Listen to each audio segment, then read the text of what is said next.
It was the night before the summer solstice in 1993.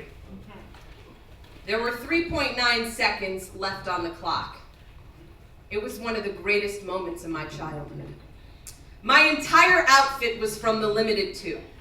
A white sleeveless shirt with a clown pleated cotton collar on the neck and short purple shorts. We were in my dad's office at the front of the house. We called it the den. There were black leather sofas, a chair, and an ottoman. One window overlooked the driveway. The other overlooked my neighbor's basketball hoop.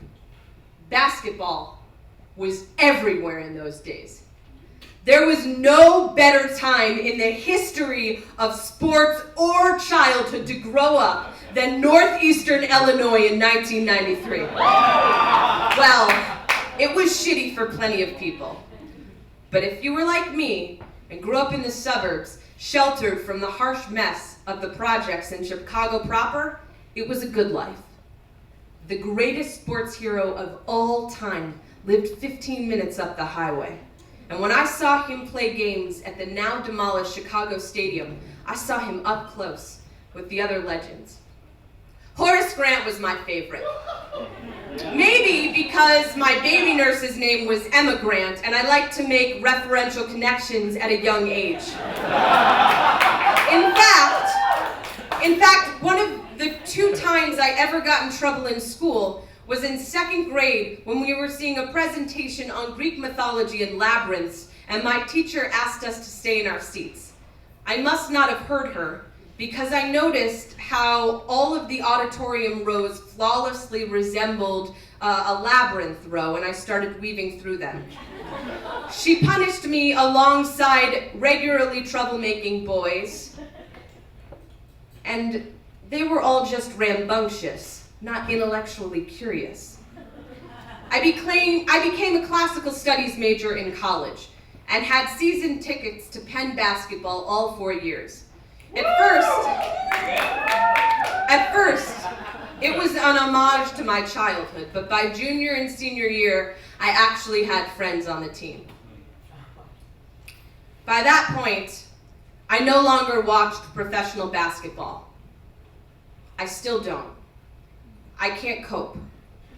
I'm still angry that Phil Jackson abandoned us for the Lakers, that Michael Jordan played for the Washington Wizards, and that he fucking cheated on Juanita.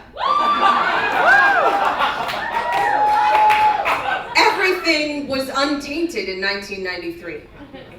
Pat Riley was coach of the year.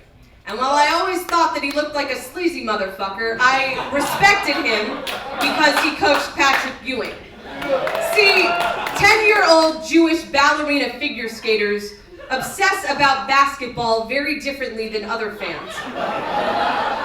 I paid attention to the aesthetics, the subtle connection, not the stats. Like, I loved the way Hakeem Olajuwon sounded on my vanilla tongue. And I never understood why the best player on a team from a state that I thought was entirely Mormon, with a team name the same as a music that originated in southern black communities in the early 20th century, was a floppy-haired white dude named John Stockton from Gonzaga University. I remember thinking, what the fuck is a Gonzaga?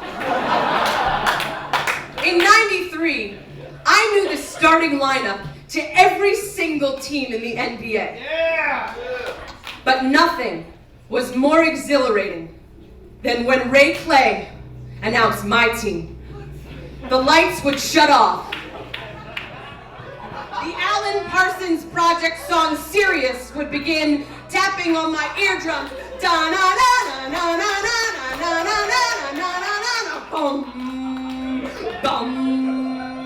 A handful of lights would massage the crowd, pausing on the 91 and 92 championship banners. The mascot's cartoon red face would start pulsing in the Jumbotron. And now, the starting lineup for your world champion Chicago Bulls! Play along elongated the and with a grunting grind. His Midwest lilt punctured the starting in Chicago. We all stood, cheering, clapping, all of us together.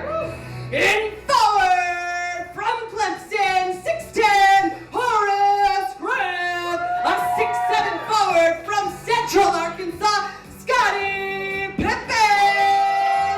The man in the middle from San Francisco, 7'1", Bill Cartwright. A 6'2" guard from Iowa, B.J. Armstrong. From North Carolina, at guard, 6'6", Michael Jordan.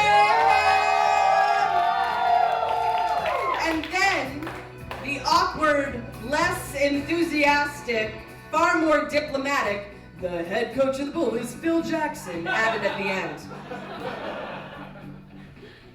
I still get chills when I watch archival clips of the 1990s Chicago Bulls. It was the golden age of Rome before the Twin Towers collapsed. Before Carrie Badger died of leg cancer, and Uncle Bob died of AIDS, and Kat asphyxiated in her sleep, and Josh got hit by a car, and Sam and Shay fell in a porch collapse, and Helen died of lung cancer, and Chris killed himself. It was before shit got tragic. I think that's why I don't watch NBA basketball anymore, and I haven't fully followed the Bulls since Josh died. I want to keep it all contained in the 3.9 seconds between John Paxson's three-pointer and Horace Grant's defensive jump that blocked the Suns' ball from journeying to the basket. If I can have one space of unpenetrated joy and bliss, it makes it possible to live with and beyond all the other tragedies. Everything's ephemeral. The Chicago Bulls dynasty, my obsession with basketball, the lives of too many of my loved ones, and both joy and tragedy. But just knowing that untainted magic is possible makes me feel like I can live amidst all the laundry list of grief, and it's better than bearable. It's hopeful. Woo-hoo!